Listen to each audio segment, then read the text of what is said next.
여러분 성경책을 혹시 처음부터 끝까지 다 읽고 마지막 페이지를 딱 덮어보셨나요? 보통 우리가 책을 읽을 때 소설책을 읽든 뭐 어떤 책을 읽든 특별히 뭐 어떤 내용이 스토리가 이렇게 이야기가 진행되는 책 같은 경우 뭐 추리소설을 읽으시거나 읽으시면 처음부터 읽다가 맨 마지막 페이지 마지막 문장까지 딱 읽고 덮었을 때 그때 느낌, 그게 그 책이 우리한테 전달을 해주는 그 느낌이잖아요. 근데 혹시 성경책이 물론 엄청 두껍긴 하지만 요거를 첫 장부터 마지막 페이지 마지막 문장까지 딱 읽고 딱 덮으셨을 때의 느낌을 뭔 소리인지 모르겠다 아마 이렇게 되실 수도 있을 것 같은데, 마지막 그 문장이 굉장히 중요하잖아요, 어떤 책이든. 근데 우리가 다 읽으셨을 수도 있고 아직 읽지 않으신 분도 있을지 몰라서 이제 말씀을 드리면, 성경책의 마지막 문장이 오늘 아까 우리가 찬양 마지막 불렀던 마라나타 아멘 주 예수여 어서 오시옵소서, 이 문장이 제일 마지막 문장입니다. 마지막 문장을 아는 분은 의외로 잘 모르시더라고요. 시작하는 문장은 굉장히 많이 아세요. 잘 안 믿는 분도 그냥 성경 그래 뭔 소린가 한번 읽어나 보자 하고 제일 첫 페이지를 펴서 읽으니까 태초에 하나님이 천지를 창조하시니라, 이 한 구절이 제일 첫 문장이잖아요. 이거는 모두가, 심지어는 뭐 궁금해서 그냥 성경 읽어본 분들조차 한 번쯤은 읽어보셨을 그런 구절인데, 의외로 의외가 아니죠. 대놓고 마지막 문장은 아는 분이 거의 없어요. 근데 마지막 문장이 지금 제가 말씀드렸듯이 주 예수요 아멘이란 뜻은 예 그렇습니다, 그렇게 될 것입니다, 그렇게 될 줄 믿습니다 라는 뜻입니다. 아멘 주 예수요 어서 오십시오, 이게 마지막 문장이에요. 이러고 딱 끝나요 성경이. 뭔가 멋있죠? 그 얘기는 뭐냐면, 마지막으로 우리가 기다리고 있는, 우리가 예수님을 믿는다고 했을 때 이 결론이 뭔지도 굉장히 중요합니다. 물론 과정도 중요해요. 우리 믿음의 과정도 중요한데 결론이 뭔지도 모르면서 믿고 있는 분들도 굉장히 많습니다. 이거를 이제 어린 친구들도 이해하기 편하게 제가 개념을 한번 가져왔는데, 게임이나 영화, 드라마 이런 거 보면은 최종 보스가 나오죠. 옛날에는 막 끝판왕 뭐 이렇게 얘기를 했는데, 최종 보스, 마지막에 얘를 이겨야 이 전체적인 작품이 완성되는 그런 최종 보스 개념이 나옵니다. 드라마나 영화, 뭐 히어로 영화 막 이런 데는 뭐 타노스 뭐 이런 최종 빌런이 나오잖아요, 최종 보스가. 근데 이제 최종 보스가 성경에도 나오거든요. 근데 이거를 이제 잘 모르시더라고요.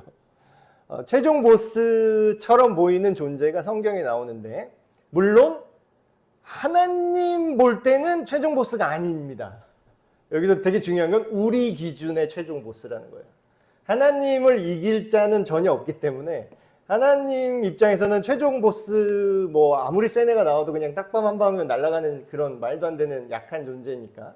근데 우리가 볼 때는 우리가 이겨야만 하는, 우리가 싸워야 하는 싸움이 있는데, 우리가 볼 때는 엄청 크게 보이는 최종 보스가 준비되어 있다라는 거예요. 그 얘기가 오늘 나온, 우리가 읽은 이 성경의 내용입니다. 최종 보스는 적그리스도라는 존재죠. 적그리스도. 뭔가 많이 뭐 들어보신 분도 있을 것 같아요. 신앙생활을 좀 하신 분들은 적그리스도의 존재에 대해서 한번 생각을 해보면 좋을 것 같아요. 오늘 우리가 읽은 이 말씀은 교회들에게 경고를 보내는 겁니다. 경고.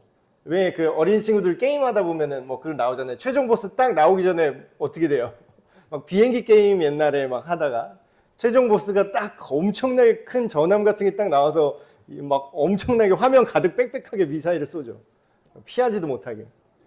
그런 최종 보스가 딱 나오기 직전에 뭐가 나오죠? 삥, 삥. 경보가 나옵니다. 이제 올 거야. 이제 큰 거 온다. 이런 경고가 딱 나타나죠.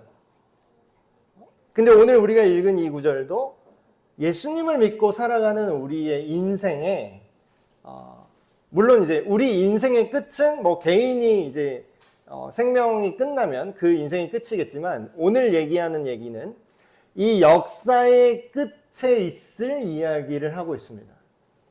교회들한테 경고를 보내는 거죠. 근데 여러분 잘 생각을 해보면 좋을 게 교회한테 경고를 한다 그러면 사람들이 굉장히 착각을 하는 게 이 에베네셀 교회 그 건물 그리고 교회를 운영하는 뭐 운영진 뭐 담임 목사님한테 경고하는 거나 교회 똑바로 관리하세요 이렇게 경고하는 거구나 이렇게 생각을 하세요. 근데 성경에서 교회라고 말할 때는요, 성경에 기록된 교회라는 단어를 쓸 때는 내가 교회들에게 말한다라고 할 때는 그 담임 목사나 그 사도한테만 한다는 뜻이 아니에요.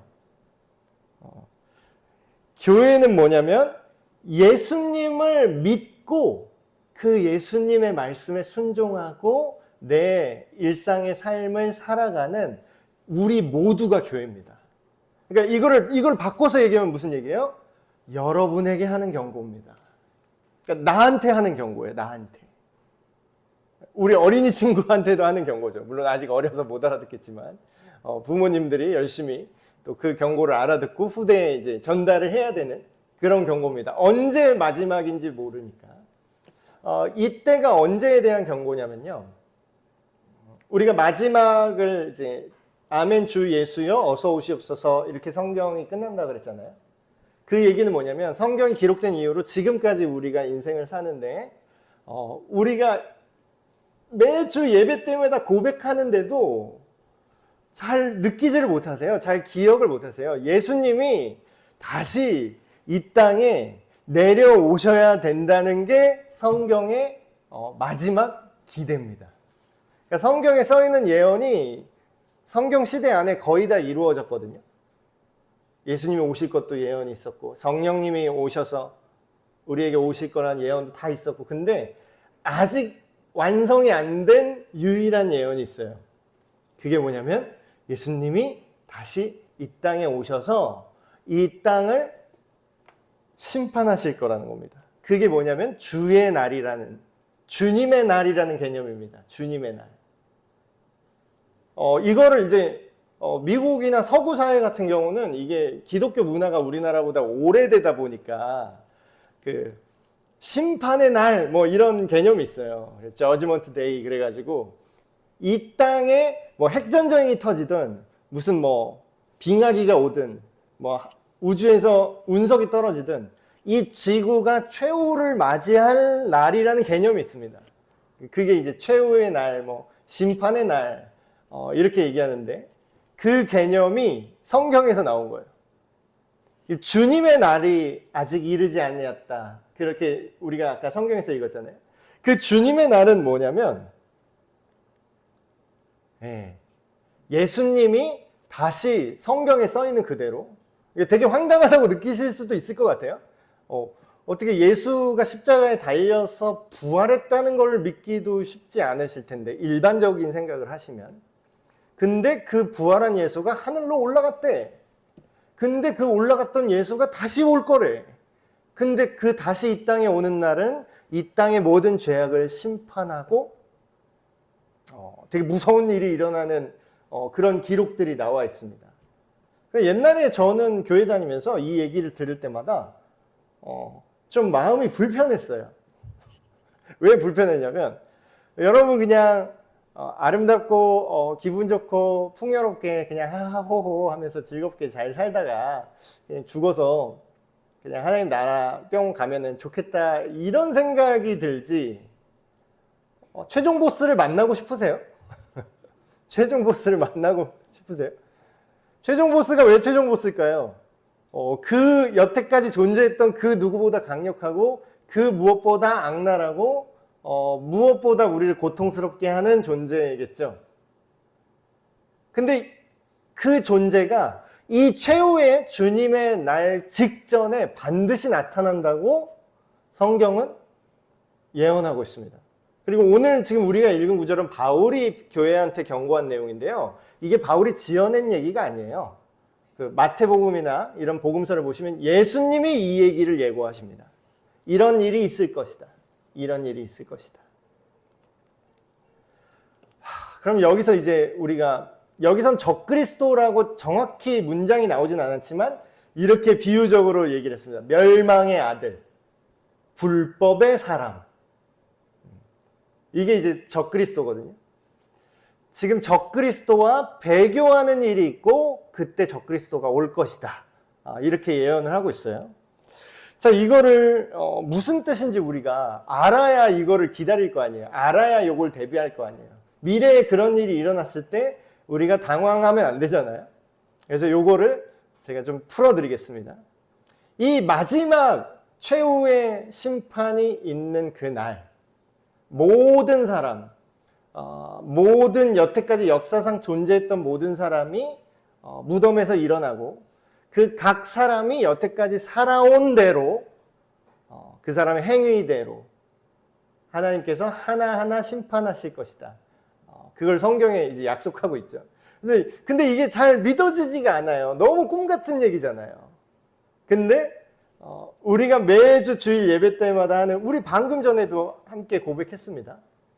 저리로서 저 하나의 우편에서부터 산자와 죽은 자를 심판하시러 오시리라 이 땅으로. 그러니까 아직 그 성경의 최종 엔딩 마지막 문장이 이걸 얘기하고 끝난 거거든요. 주 예수여 어서 오시옵소서. 그때가 오는데 그때 예수님이 오실 것을 믿는 사람들이 그리스도인입니다.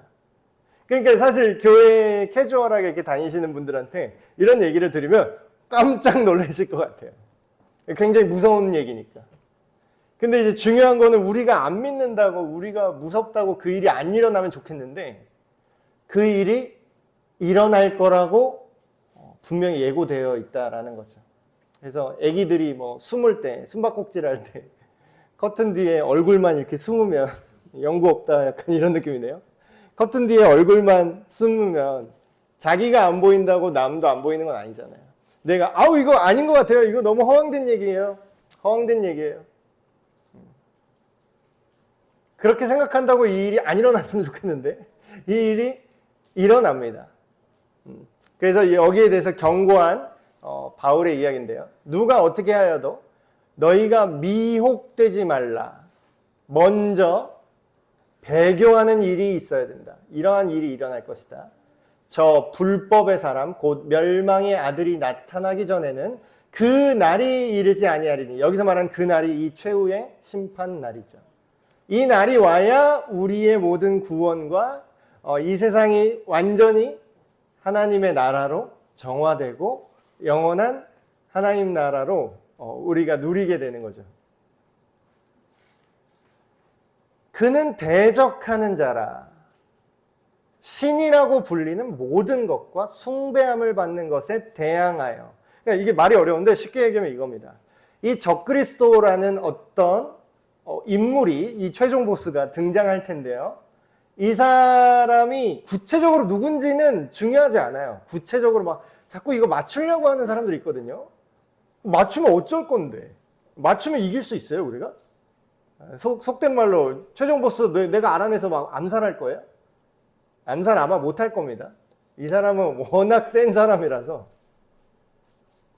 이걸 맞추는 게 중요하지 않고 이 사람이 어떤 특징을 갖고 있는지를 아는 게 중요하겠죠. 그 사람의 특징은 진짜 신이나 아니면 신처럼 숭배받는 모든 것들을 자기보다 밑으로 놓을 거래요. 그 얘기는 뭐냐면 사람들이 믿고 있는 기존의 신들 있죠. 우리 뭐 예수님을 믿고 있지만 다른 뭐 타종교도 있잖아요. 근데 그 모든 것들을 다 무시하게 될 거라는 거예요. 이 사람이, 이 존재가. 그리고 무시한다는 게 뭐예요? 그보다 내가 더 높다라고 얘기하는 거죠. 모든 종교를 통합하고 모든 종교를 지배하는 자가 될 거라는 걸 우리는 예상할 수 있습니다. 지금 생각하면은 굉장히 말도 안 되는 얘기 같죠. 근데 세상은 이때가 되면 이 사람을 좋아할 거예요. 왜냐하면 여러분 지금 이스라엘 또 막 싸우고 막 전쟁 나고 뭐 여기저기 막 싸우는 거, 중동 지역 특히 지금 왜 싸우죠? 종교 때문에 싸우죠? 네 신이 맞네, 내 신이 맞네 이러면서 인간들이 싸우잖아요. 그래서 이게 안 좋다 이래서 종교를 하나로 만들면 싸울 일이 없겠네? 이런 생각들이 예전에도 있었고 이제 추진되고 있는 상황입니다. 근데 뭐예요? 모든 신이라고 불리는 것, 모든 사람들이 숭배하는 모든 종교와 모든 개념을 다 제압할 거라는 거예요. 이 최종 보스가. 근데 우리가 이걸 알면 와 이게 무시무시하다 할 텐데 그 시대가 되면 그 시대에 정작 사는 사람들은 굉장히 멋지다. 와 대단하다 하고 높일 거라는 거예요. 이 사람을. 그리고 이건 좀 상징적인 표현인데 실제로 그럴 수도 있습니다. 하나님의 성전에 앉아서 하나님의 예배받는 그 상징적인 장소일 수 있겠죠. 당신은 하나님이십니다라고. 우리 옛날에도 뭐 신사참배 우리나라에 있었잖아요. 예배 드리기 전에 먼저 절하고 시작해라. 근데 유대인의 역사에도 있었죠. 하나님을 예배하고 여호와 하나님께 제사 드리는 그 성전에 돼지로 이방신 제사를 또 드려요. 그러면 뭐죠? 이런 개념이 다시 돌아올 거라는 거예요. 하나님만이 예배받고 인정받는 그 자리에 자기를 하나님이라고 내세우는 그 존재가 나타날 거라는 겁니다. 근데 이런 존재는 지금도 많이 나타났죠. 지금도 뭐 나는 신이다 주장하는 이상한 교주들 많잖아요. 그런 사람들은 어떻게 보면 적그리스도적인 활동을 하고 있는 사람들이죠. 뒤에 설명하겠지만 적그리스도가 한 인물만은 아닙니다. 인물처럼 지금 얘기하고 있지만 자, 배교, 적그리스도가 뭔지 배교가 뭔지 그 개념을 먼저 설명을 드릴 텐데 적그리스도는 뭐냐면요. 예수님을 대체하는 존재예요. 그러니까 쉽게 얘기하면 예수님과 싸우는 존재입니다. 근데 실제로 싸우면 아까 게임이 된다고 안 된다고요? 하나님이랑은 안 돼요. 근데 우리의 생각 속에서 예수님과 반대되는 일을 하는 사람. 그리고 나아가서는 예수님이 이런 분인데 아니야 예수님보다 내가 더 나아라고 우리 안에서 예수님을 대체시킬 수 있는 존재. 그 존재, 그 생각 되게 다양하죠? 그것들이 다 적그리스도적인 거라고 할 수 있죠. 그럼 배교는 뭐냐? 여러분 어린 친구들 이해하기 어렵죠? 배교가 뭐냐면 배는 배신한다고 생각하면 돼요. 배신. 뭐 교회를 배신한다 이렇게 생각할 수도 있겠지만 그냥 쉽게 얘기하면 내가 예수님을 믿어야 하나님의 용서를 받고 하나님의 자녀가 된다라는 게 성경에 말씀된 복음이잖아요. 기쁜 소식이잖아요. 우리가 예수님을 믿어서 하나님과 함께 지금부터 영원까지 순종하면서 살겠습니다. 이게 구원의 모든 건데 내가 믿는 것을 배신하게 한다라는 거예요.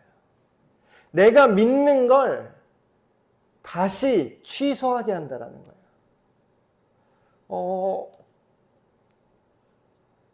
좀 실제로 있는 일이라서 언급하기가 좀 그렇지만 뭐 너무 사람들한테 막 홍보를 하고 다니니까 어차피 아실 것 같아서 그 돌아가신 고 옥하는 목사님 제자훈련으로 많은 한국교회에 그래도 더 깊이 있는 신앙을 뿌리내리게 하신 목사님이죠.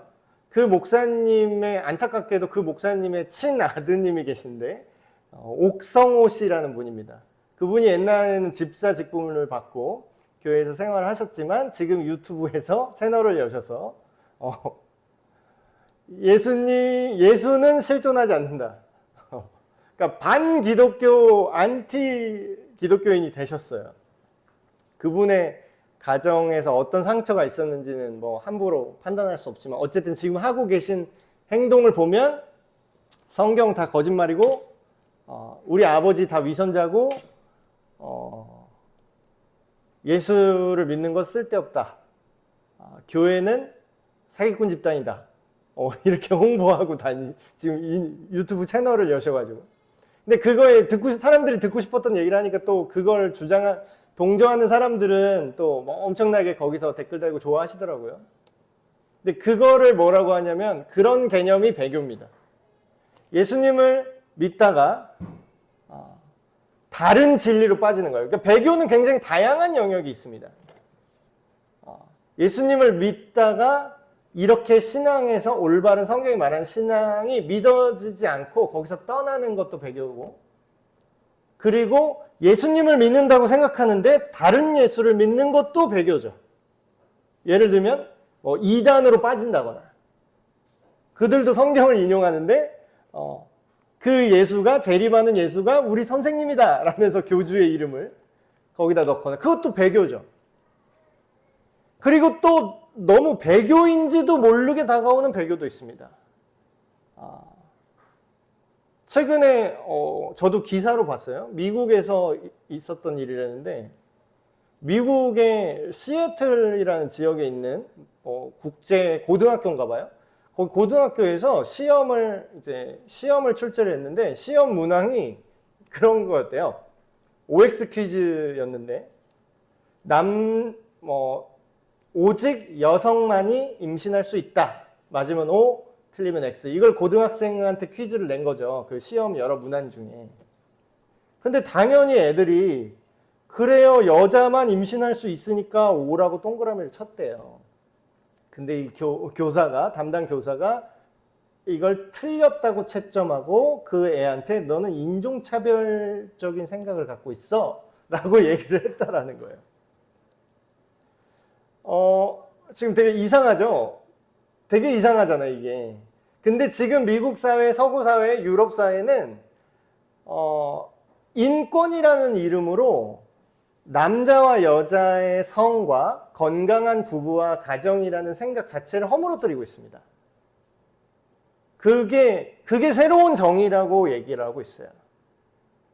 근데 어떤 사람, 잘 모르는 사람 또 이렇게 해요. 목사님, 그게 예수님 믿는 거랑 무슨 상관이죠?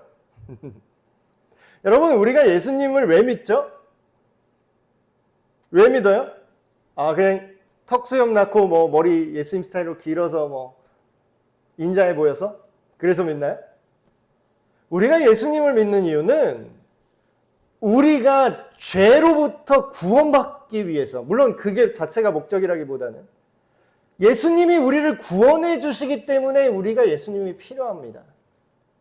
예수님을 믿는다는 건 우리의 모든 죄로부터 자유를 누리고 하나님과 영원히 사랑하는 관계로 들어간다는 뜻이에요. 근데 지금 세상은 뭐예요?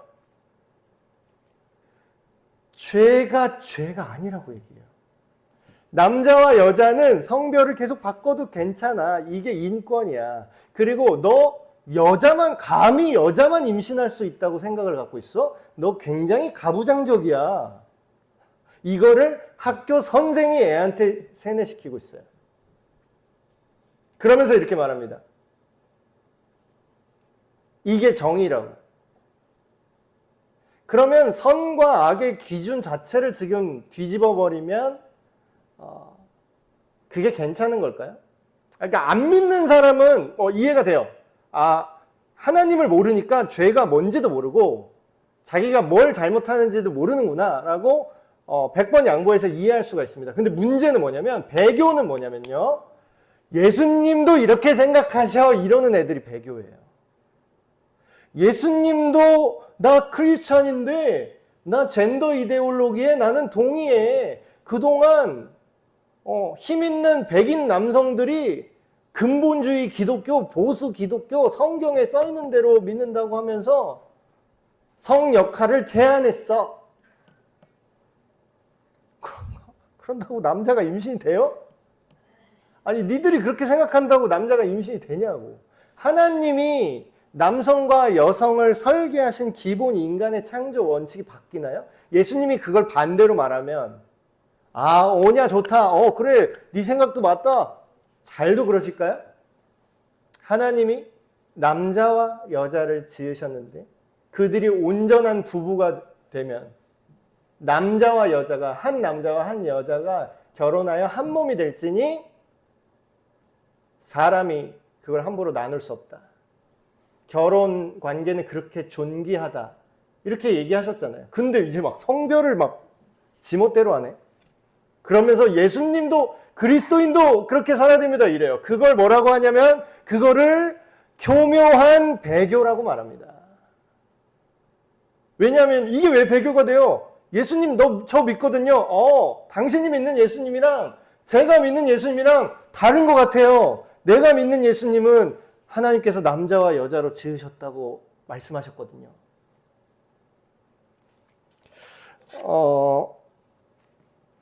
배교의 현상들은 되게 다양합니다. 옛날에 과거에 신사참배가 있었고 오늘날의 여러 가지 우상숭배들, 세속화, 이단교리, 성경에 대한 잘못된 해석들 이런 것도 엄청나게 많죠. 근데 적그리스도가 나타나는 거는 이 정점에 서는 존재나 이런 일들이 일어날 건데 적그리스도에서 되게 착각하는 분들이 있어요.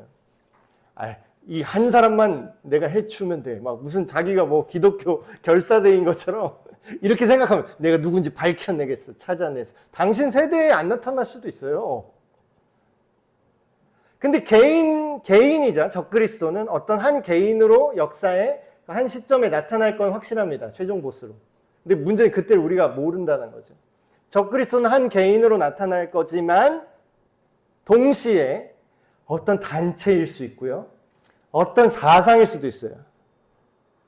그리고 이 세상 문화가 될 수 있어요. 지금 문화가 됐잖아요. 그런 게. 젠더 이데올로기 이래서. PC주의 이래가지고. 그리고 철학도 될 수 있죠. 신은 죽었다. 신은 없다. 우리 인간이 홀로 이 세상에 던져졌고 우리가 알아서 해야 된다. 알아서 하면은 평가의 기준이 없죠. 여러분 생각을 해보세요. 학교에다가 풀어놓고 시험을 보라고 해요. 자기 멋대로 막 아무렇게나 써요, 답을. 그 다음에 어차피 채점 안 합니다 하고 그냥 넘어가요. 그러면 열심히 그 시험 공부를 할까요? 그 문제를 열심히 풀까요? 아니, 그 문제의 답이 뭔지 알고 싶기는 할까요? 알 필요가 없지. 채점을 안 하는데. 검사도 안 하는데. 그게 맞았다 틀렸다 알려주는 최종 결론이 없는데. 근데 이 세상이 신은 없고 재림도 없어. 최후 심판도 없어. 이러면 이거랑 똑같은 거예요. 그럼 뭐가 옳은지, 뭐가 선한지, 뭐가 악한지, 뭐가 참된 삶인지, 뭐가 아름다운 삶인지 알 바야 그냥 내가 좋은 대로 살면 되는 거지. 근데 계속 얘기하지만 마약 조직 보스도 자기가 좋은 대로 사는 거예요. 많은 사람은 그 사람 때문에 엄청난 고통을 받지만요. 마지막 보스가 나왔을 때 전투를 해야 됩니다. 게임처럼, 영화처럼. 영화에서 그 최종 보스가 나왔는데 막 주인공이 막 도망가요? 아니면 같은 편에 붙어요? 당신 말이 맞아요. 타노스, 당신이 옳았어요. 하면서 이 세상에 사람 다 죽여버려야 돼요. 막 이러면서 그 편에 다 붙을 겁니까? 우리가 예수님 믿고 예배드리고 신앙생활을 갖고 기도도 하고 성경을 읽고 이 세상에서 살아간다는 건 예수님의 기준으로 사는 겁니다.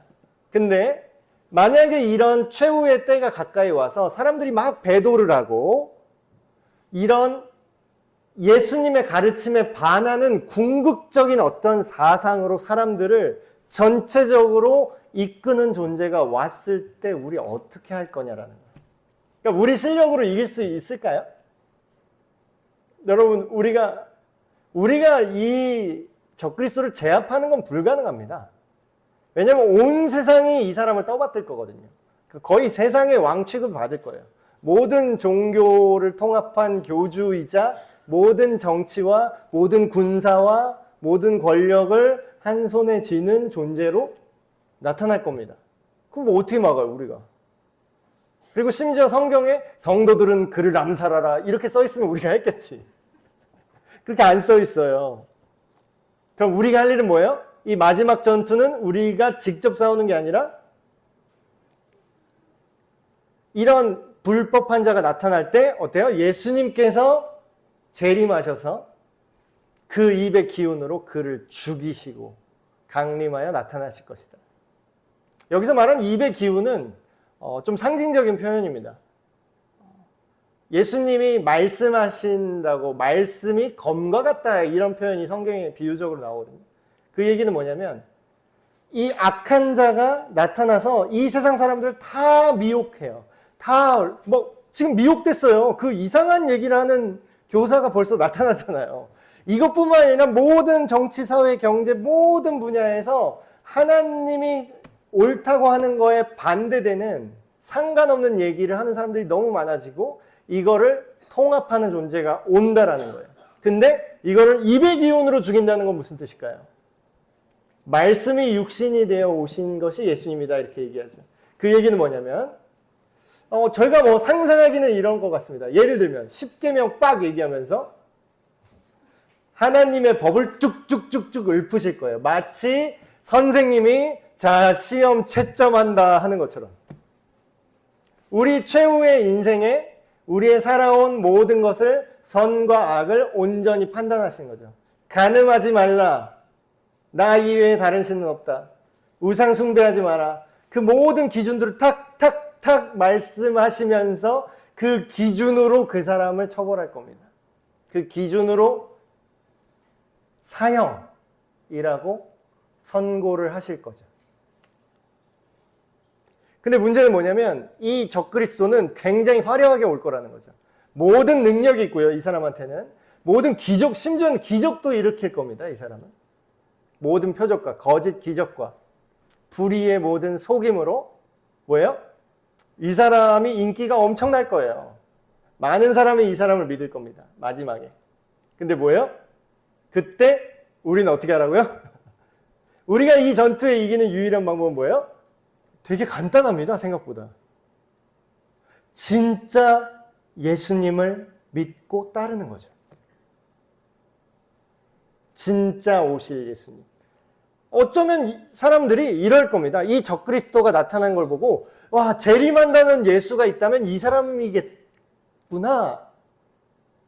예수가 정말 다시 이 세상에 와서 이 세상의 모든 종교를 평정하고 이 세상의 모든 다툼을 모든 것을 압도해서 평화를 지구에 가져왔구나 하고 이 사람을 좋아할 거예요. 근데 페이크라는 거죠. 가짜라는 거죠.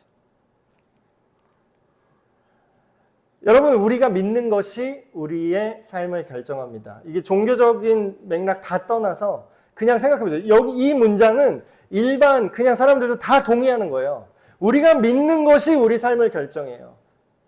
야, 해봤자 어차피 안 돼. 야, 쟤 금수저라서 그런 거야. 아, 쟤는 원래 잘나서 그래.